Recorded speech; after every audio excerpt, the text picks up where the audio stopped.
কথা কথা স্যার দেখিনি স্যার, সত্যি দেখিস নাই? সত্যি দেখি নাই স্যার। হ্যাঁ কিরে স্যান্ডেল, তার মানে ও এই জায়গাতেই আছে, না স্যার, এটাই ওর স্যান্ডেল। কি হ্যাঁ না স্যার, এই এটা কি বের কর। এই তো এই, এটা পুতলা না, এটা পুতলা। তোরে এই জায়গায় কে বসতে দেয় সেটা আমি দেখতেছি। এই ওঠ ওঠ ওঠ। কিরে হ্যাঁ, জানের ভয়ে এই চাদরের নিচে পালিয়েছিস? হ্যাঁ কি ভেবেছিস এত সহজে ছেড়ে দিব?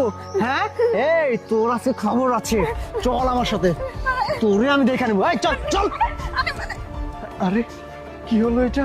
আমি তো কিছুই করতে পারলাম না। ওই মেয়েটাকে তো পাইছি, এইটা দিয়া স্যারদের খবর করে ফেলবো। চল। এই ম্যাডাম পালাই, ম্যাডাম পালান পালান পালান। আরে ওই এই এই ওই আরে আরে ম্যাডাম, আমি তো এটা বুঝতেছি না, ওই ছেলেটা আপনাকে এতবার খুঁজতেছে কেন? ভাই ওই ছেলেটা আমাকে পেলে জানে শেষ করে দিবে, আমাকে বাঁচান ভাই, যে কোনো ভাবে হোক না কেন। অবশ্যই আপনাকে তো আমার বাঁচাতেই হবে, যেভাবে হোক। ওই ছেলেটা মনে হয় আমাদের পিছনেই আছে, দেখতে তো। ওই যে আসছে ম্যাডাম, আসো। এই এই পালিয়ে কোথায় যাবি? হ্যাঁ তোদের আজকে রক্ষানে ধরবই। আরে ম্যাডাম,